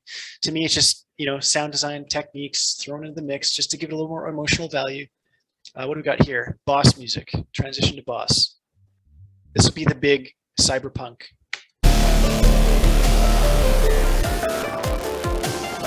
Now I've copied and looped some of this. I give myself 16-bar loops as well, because maybe in video game context, we want something to run and repeat and not have it sound like it's chunking and sounding like it's machine gun looping. Driving point from this that I want all of you to take home before I jump into the Wise session is that I spent a lot of time thinking about detail of nomenclature. And if I use that word, no one knows what it means. It's not metadata. I actually broke my class at my other school because I said the word nomenclature. Everyone had to Google it. And then they said, can't you just say metadata? And I had to explain to them, in sample library world, if any of you guys own sample libraries, I just brought up a screenshot really quickly. This is my passion. I spend all my money on sample libraries. They use what's called nomenclature to define the samples of what you're using. So if I go into the sample folder every single sample, every note's been sampled by an instrument and it uses a specific nomenclature. And that way, when I'm in the Contact engine, if you haven't used any libraries before, you realize that they use a specific nomenclature to be able to figure out which patch you're looking for. And you have to learn the nomenclature by reading the magazine or reading the manual. Like NV, NV, NV, vibrato, RR, NI, div, A. Anyone want to take a guess what that means? So cello, mic 1, no vibrato, no vibrato, no vibrato are the 3 dynamic layers, 2 vibrato, the 4th dynamic layer, round robin. NI means niente, means it goes from highest dynamic to 0, and divisi is the divisi mic, and it's the A mic, not the B mic. And so eventually you become really fluent at reading these things, and you end up how to be able to pick your instrument based on the aesthetic you're looking for by being able to read fluently the nomenclature. And every sample developer uses a very similar nomenclature, especially for orchestral instruments. So you can see I spent a lot of time on that. So when I go into Wwise, unfortunately, spoiler alert, Wwise isn't very wise sometimes. It's a very wise program, but when it comes to as an audio engineering perspective, and especially integrating music, it doesn't give me the features that the DAW has. So try to get most of your hard grunt work, muscle work done at the DAW level. You can see I put a lot of effort into fades and which instruments come in at what time. I've even spaced the regions out so some instruments stop. Sometimes the regions, they start before the composition. And I have these 4 bars or 4 beats of silence before the music comes in. That's 100% intentional. That was very methodically, judiciously thought out. And I'll show you why. So in the nomenclature, I've written Victory 2, very important, 150 BPM. Very important, 3/4 time. 16 bars is how long it's going to be, and it's looping. That just means I don't have an end time.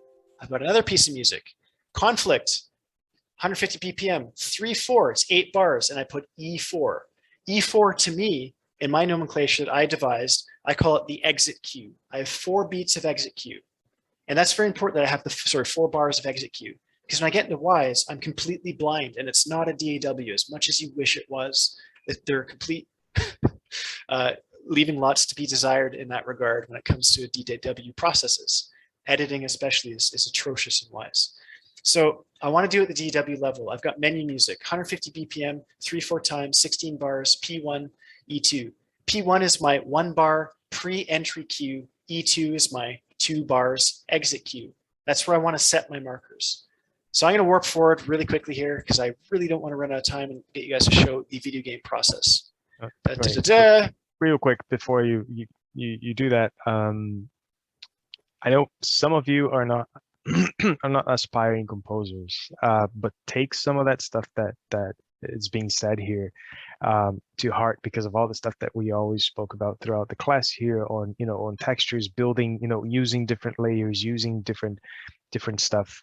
And as far as the DAW stuff, the editing parts that Joni is showing there, even if you're not a composer, you may end up in a role as a sound designer that you will be responsible for integrating the music, and sometimes you're gonna get just stems from the composer.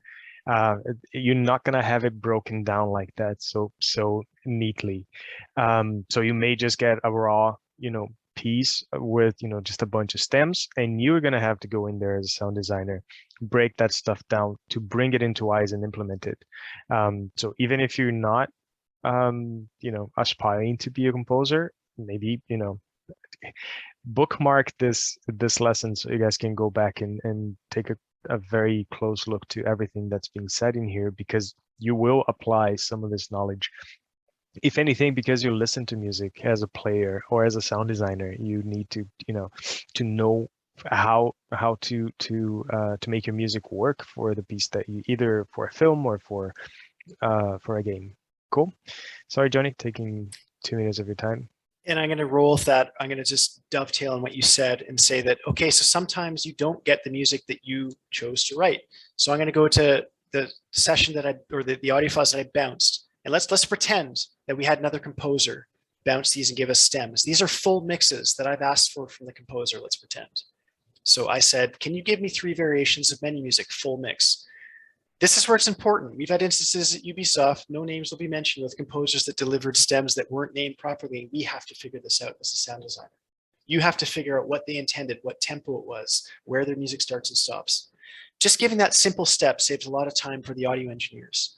So this is full mix. This is everything as stereo bounced wave files of the full sections of the song. I also delivered it myself as individual mixes.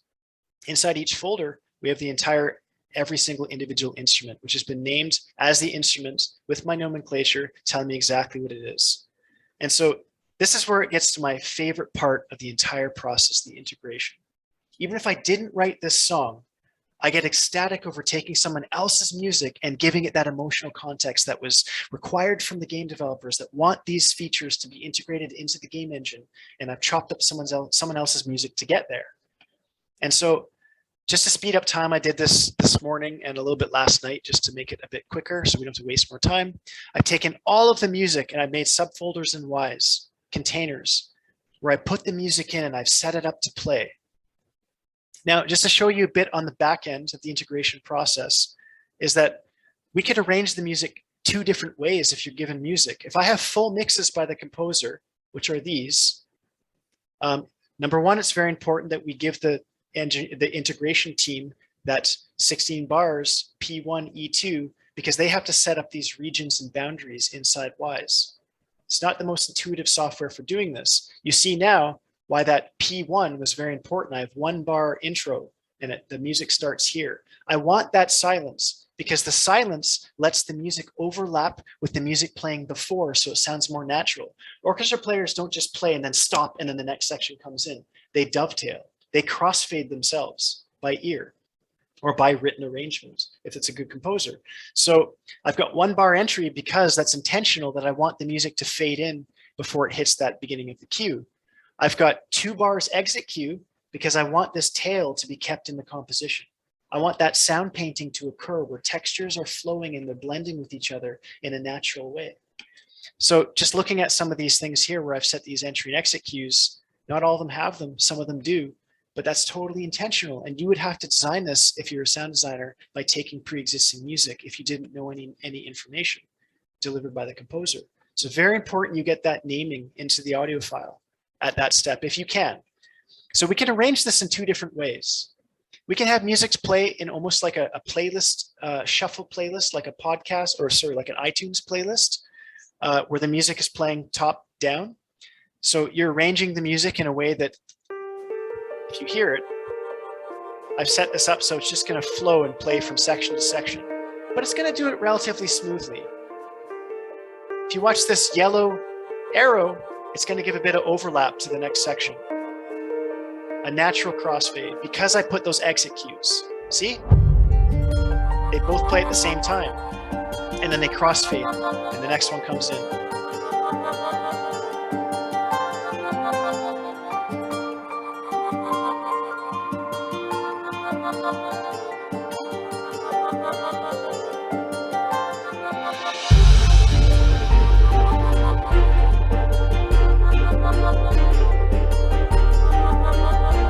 Say what? That wasn't in the song that Johnny wrote and showed you, right?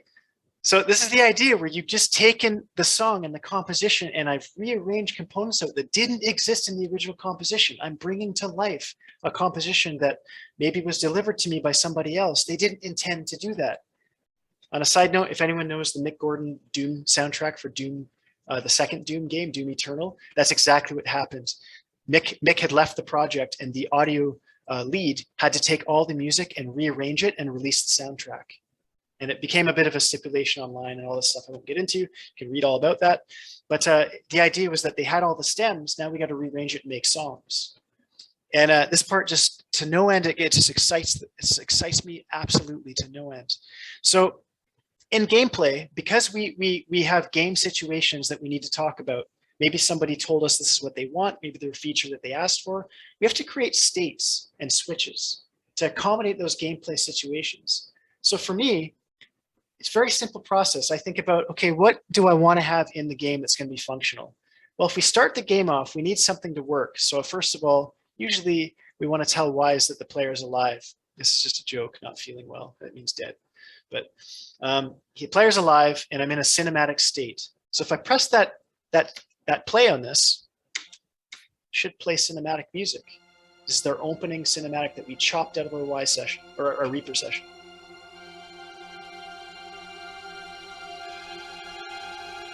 right? And because I decided to make a menu press start option,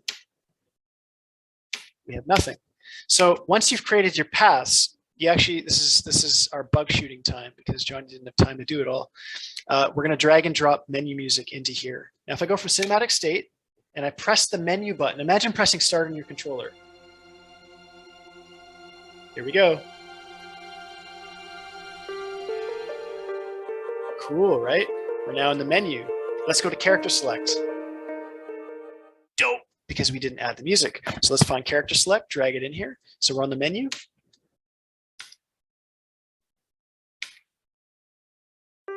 We go to character select.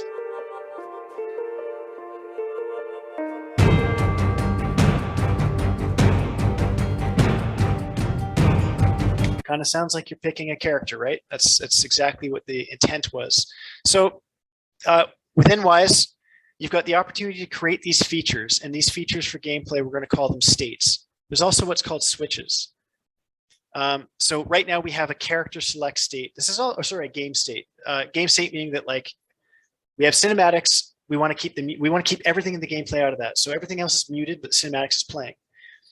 We've created a gameplay state for game menu. Press start. Victory meaning like the point screen you've seen in like Final Fantasies when you win, and maybe some boss music for a state change. Let's add one of the switches here. Which one should we add next? Gameplay intensity or level switch? Let's add level switch. So I decided to make level 1, level 2. Let's continue on with this. I've got gameplay. You're live, you're in gameplay, and we're in level 1. I made, good thing I named it, level 1 exploration music.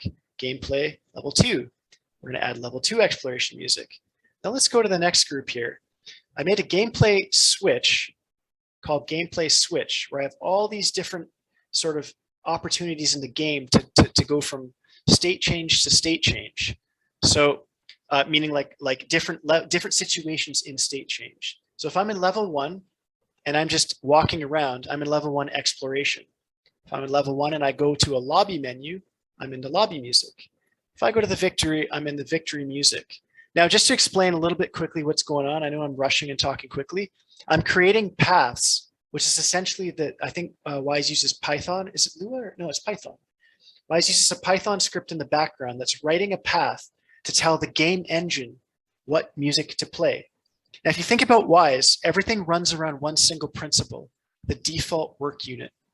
This is a glove that catches the game call. Your game is constantly shooting out, the game engine is shooting out signals like a baseball player.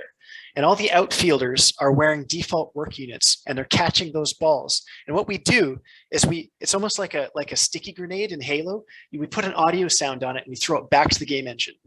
And so we're outfielders catching things, we're tethering it with audio, we're throwing it back. And that's what the default work unit, how it operates at the most simplest form.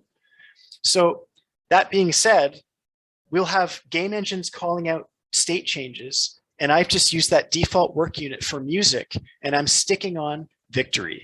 And it's writing a path to tell the game engine now, when the gameplay switch changes to victory, I'm going to play the victory music. Let's keep going with this. I think I have some more. Let's go. I think I have, what did I make? Switch groups for intensity. I made another one called intensity, meaning that if I'm exploring and I'm just chilling, then I'm in exploration 2.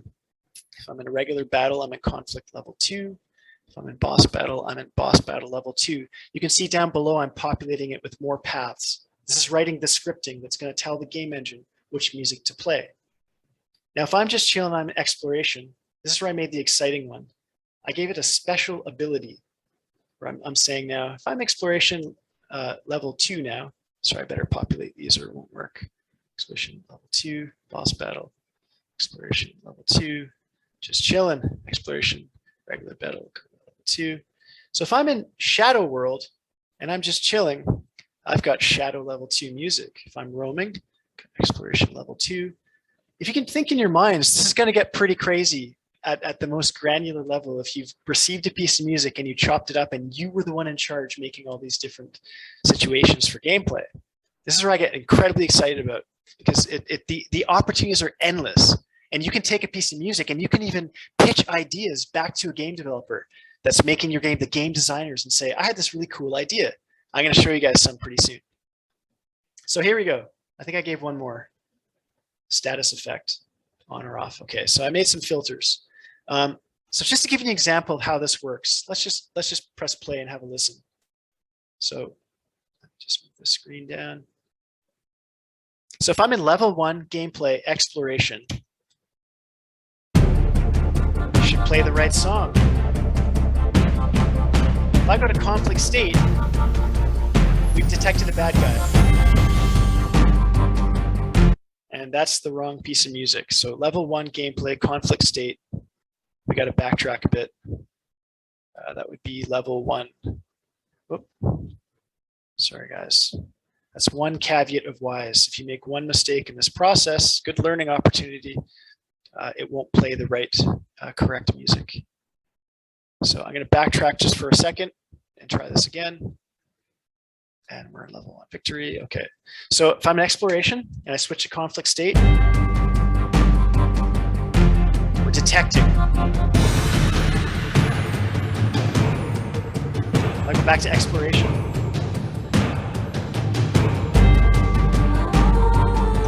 Not very smooth, right? Sounds kind of weird. So this is where we have what's called transition rules. Transition rules are that when I want it to be a little bit smoother, I'm gonna have to add a rule to tell Wwise that this is not what we wanted. So I'm gonna go any to any, and I'm gonna pick my browser and go exploration level 1. And then I'm gonna go, sorry if I'm talking so fast, I really wanna squeeze in as much as I can. You guys get your money's worth. Anyone that wants to stay late can stay late. We go to conflict level 1. If I wanna add rules, I want the music to change the next bar.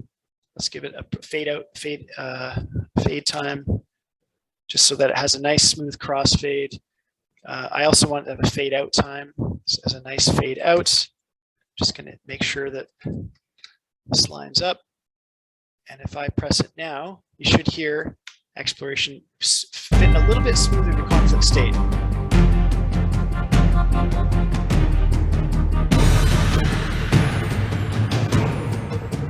And it didn't.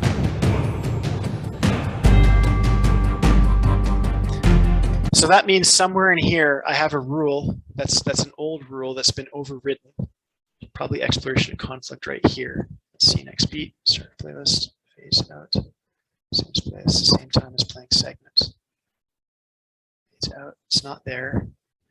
So somewhere we have a rule where it's not fading properly. It's probably this one.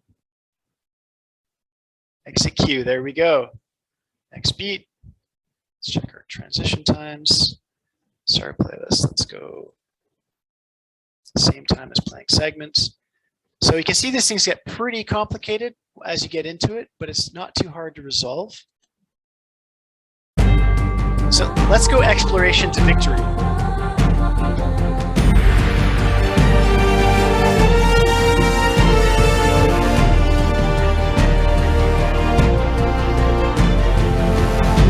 Back to exploration. So as you can hear, it's not smooth, and there's bugs that we'd want to iron out. So as an audio designer, I would spend more time, and I would actually use one of those transitional cues that I had, and I would probably say go exploration to conflict, conflict exploration. I'd add a new rule. Here we go. I would go exploration level 1 to victory. And I would go use transitional segment. And I made a segment that I copied out that says trans to victory. So that segment will play at the exit cue. Let's do next beat. Let's do next bar. Fade and fade out, we don't really need. So let's try that now. So now we have level 1 exploration. If we play that and go to victory, it should play a cue.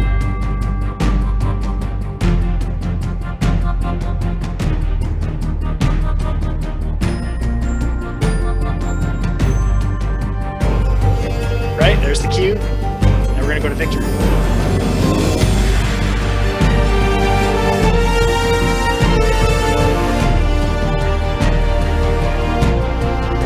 So by tweaking the crossfades and by tweaking all the information available in my transitions, I can actually make that quite smooth, where it's almost seamless, exactly like the composition that you would hear in the final mix.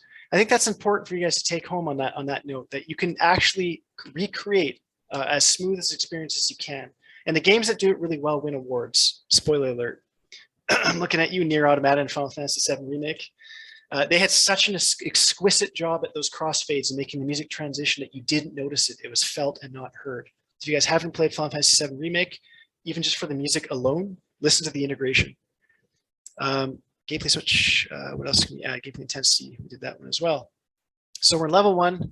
Let's try this again. Alive, gameplay, level 1, exploration, just chilling.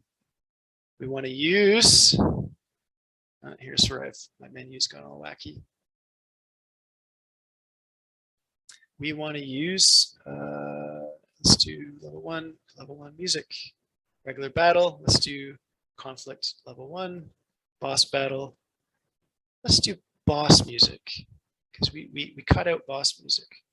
So now we're for level 2 exploration. We've got level 2 boss music, level 2 exploration. And let this wash over you guys. This is like way too much information for one session. Who's ever bored, just hang in there. Regular battle, level 2. I'm so glad I did this last night. Oh, this would take so long to type all this out. Okay, let's do intensity. Let's go to special groups where we have abilities. It's just chilling, exploration. It made some funny little stuff here, some jokes, because we're going to show you these things later. To smoothie, homing. Let's go level 2 homing. Shadow music. Okay, and we should do level 1 just because we don't need to, not for today. Okay, so and I had status effect as well. I'll show you that as well. So if we're in level 2 exploration and we're roaming, should play level 2 roaming music. Now remember, I had that idea of going through a portal and having a parallel world. If I click shadow, it's taking me into this weird subterranean underground. Something that's not quite right here. I go back to roaming, back to the portal. Now, just because we can, because I want you guys to see how this can be very effective for in-game content. We've just gotten a power-up and we're invincible. I mean, we all know what invincible sounds like.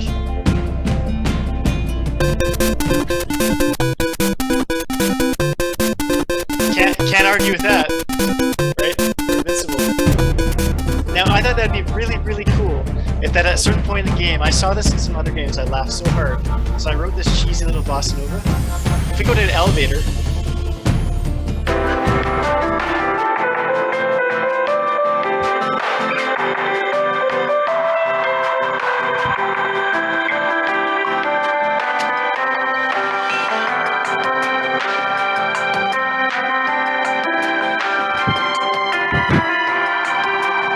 in the heat of combat.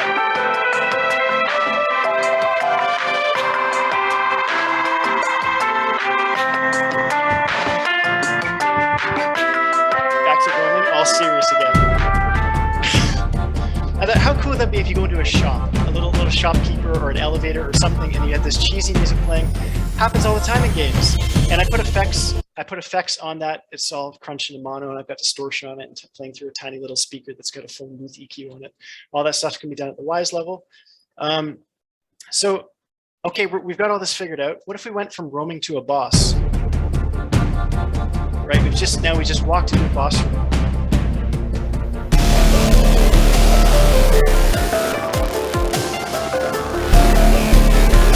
Right, go back into a shadow world.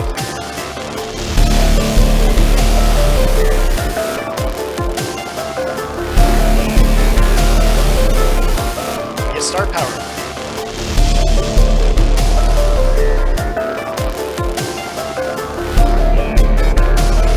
So nothing played, you can see, again, bug shooting, because I'm on level 2 exploration boss, I haven't assigned any sounds to these.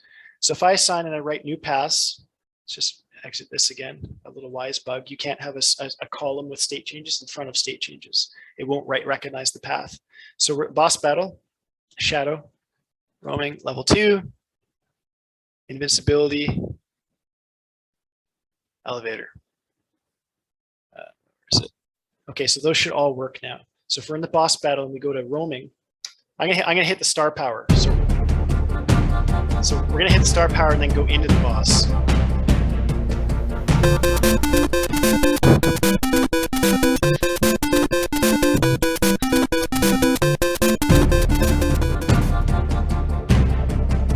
And maybe we went to regular combat.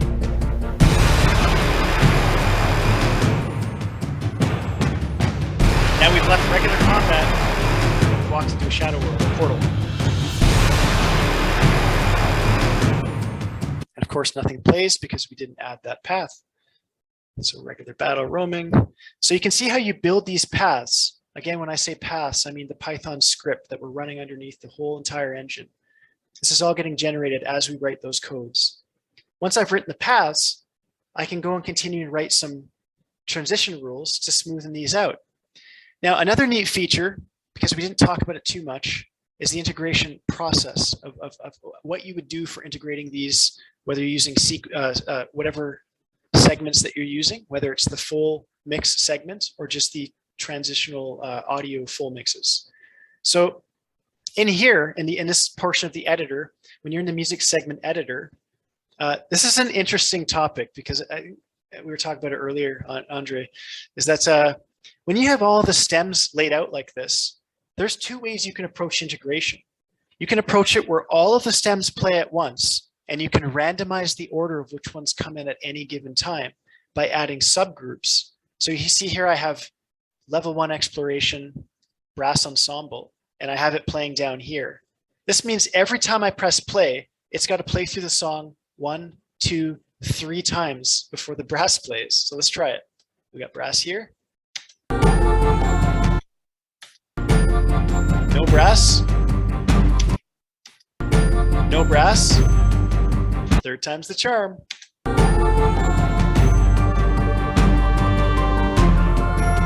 Shh, you were counting the first mishap. You'll pay dearly for that, Professor Andre. Calling me out on my lies. Okay, so here we have a subgroup we've added that we can just reallocate what and when plays at whatever time. Well, we can also mess around with volume attenuation, and we can also mess around with filters, low pass and high pass. You might ask the next question, well, Johnny, why is that cool to add low pass and high pass? Well, what if, let's say, in another instance of playing music, I wanted to make a state change, say for a portion of the game that has an effect that occurs every time something happens. So I made this state change called status effect. I think I loaded it. Did I load this one? I did. I put a switch on with an RTPC. That means that every time music plays and something happens in game, I was thinking to myself, maybe you get hit in an explosion and your ears are ringing, like tinnitus, or maybe perhaps you get gassed and everything sounds foggy and silly because you became sick. So if I'm playing this music, let's go back to roaming. Let's go to, yeah. And I have status effect. Because I didn't add it to that. So let's play the roaming. Right?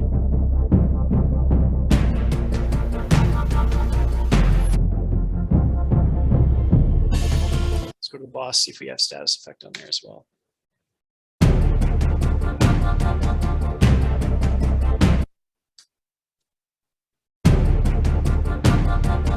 Uh-oh.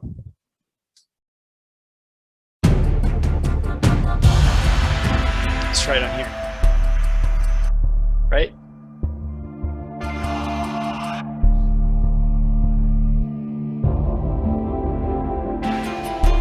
So that would just be a unique gameplay situation where we would tell the programmers, okay, we want something to happen to you when X happens. Maybe you fell underwater and it goes whoop, and you're underwater and everything gets kind of weird and occluded. Now, again, do you need that in game? You know, we can talk about non-diegetic or diegetic music on another conversation. You don't need it. It's kind of cool. It's neat. Another one I was playing around with, I did another time, was anyone know the game Near Automata? Ever heard of this? They had a really unique feature. I think, Andre, I showed you this one. I made this one a few months ago. They have a really neat feature in Near Automata where when you're hacking an object, all the music becomes bit crunched to 8-bit. And I thought, that'd be really cool if I could do the same thing with a state change. So what I did is I used Wise's feature. That's a sine player. It's basically the same idea as a MIDI synthesizer like Zebra or Omnisphere. And I used the Wise Synth 1. And I made a bunch of samples. And then I also opened a bunch of MIDI tracks. And in the MIDI tracks, the segment editor, you can see in the music view. Right, where is it? Here, hacking. I added the MIDI data. I exported the MIDI data from Reaper. I imported it into Wise. That's triggering my sine wave player and the samples that I added into the composition. Now I put a switch where I bust those two into 2 separate channels. I've given it a clean channel and a tone channel. And I made the hacking switch something that the gameplay programmer can latch onto so that when they hear that switch play, something happens. So in the gameplay context, I was thinking, what if you walk towards a portal? And as you walk towards the portal, the music started granulating into like a bit depth 8-bit thing. And you went to the portal and you're like in Nintendo land. And similar in Near Automata, you're walking around the world and you enter a computer and you hack the inside of the computer and the music changes to 8-bit. And they won an award for that. And I thought, I'm not a very smart guy, but surely I can figure out what they did and how they did this so I could process the same effect inside my own game engine someday. And so I just kind of reverse engineered it. It wasn't too hard to do, but I can't see. So let's go back to the designer mode. And this is where I love Wise, because once you lose a window, sometimes you have to click off of it to get it to open again. So I made a switch with a piece of music that plays. And when I said it plays, I said, we better tether that to the transport. And as you walk closer, the RTPC value is switching into the tone filtered 8-bit crunched version of the song.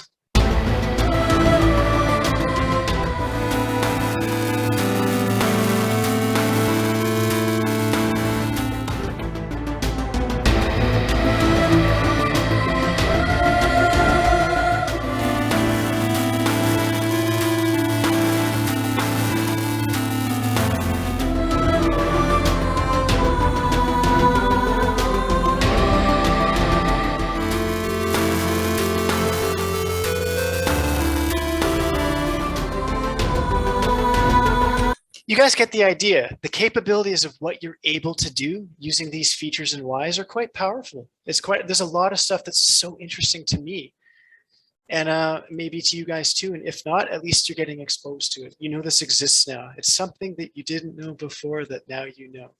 And so the idea for me is that where can we take this to the next level? What can we do else that's in a similar vein of something that's exciting that might be a gameplay context? So I thought about, what if you're fighting a boss and each chunk of armor you shot off him or her or whatever the boss was, a mechanism or some sort of giant walking machine, or maybe an alien spacecraft or something. What if you're trying to win against a boss in a level? It could also be a comfort game where it's something happy and exciting and you're just receiving points, like in Tetris. Tetris is just fantastic audio integration at the highest level. The new Tetris game, if you guys haven't played it, check it out. Final Fantasy VII stole some of the principles of the mini games, and they tried to incorporate the Tetris idea of the music would sync to what you're doing in the gameplay. But I was thinking, how can I replicate that? So let's do using state change switches. I've taken that integration process to the next level, where I have all the tracks now running simultaneously, but they will only play when I click on the state change switch. And so I've made different levels of state change depending on what's happening. So I called it final boss, like maybe it's this end boss moment. Again, I just used the shadow music, but we're gonna jump to stage 3. You're gonna see as it ramps up, it's gonna change. So stage 4.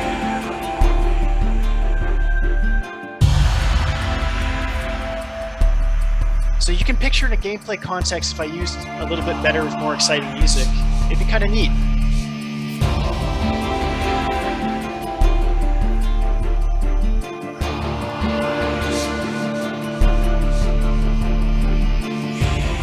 Let's see what stage 6 is.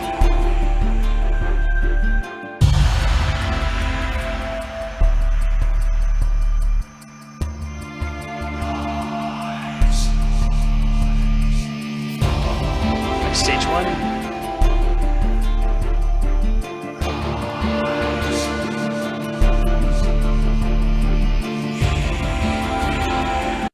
So I didn't hear it go to stage 6 at all. I don't know about you guys. Something didn't work right there. So what's going on? Stage 1, stage 2, yeah, stage 6. Okay, so yeah, we have something going on there. I'd probably have to pay attention to the transition rules at the state level. Let's see what those say. This is good you guys are here watching us troubleshoot, because that's what the job is. Immediate That's every switch. class for them. Yeah. They witness me trying to fix some dumb stuff. And isn't that just audio in general? It's about to be an expert in audio doesn't mean you're an expert. It means that you're an expert at troubleshooting and solving problems. You know, to be an actual professional, you just get so good at finding the source of the problem, as we were doing, fixing the music when it wasn't playing, figuring out ways to make it play. I think I'm focused on the wrong thing. Yep, that's why it wasn't playing. Because when we focus on something in Wwise and we latch it to the transport, it's only going to play it from that level. So let's try it now. See? So we have level 1. And this is stages of defeating something. Let's pretend. We were asked to maybe deliver something that progressed and the music changed, the layers changed. Let's go straight to 6. Right? Computer glitch. Stage 3.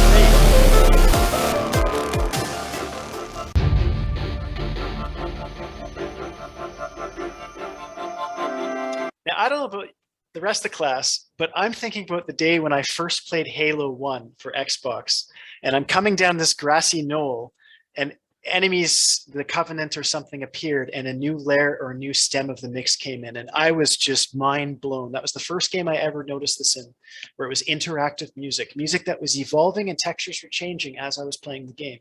And I didn't realize what that was back then. I just thought this is just black magic. It's sorcery. Whatever the composer's doing, it's sorcery. It's not of this earth, this wizardry. And I didn't realize till later on, years later, this can all be handled at the integration level by the sound design team, not the composer.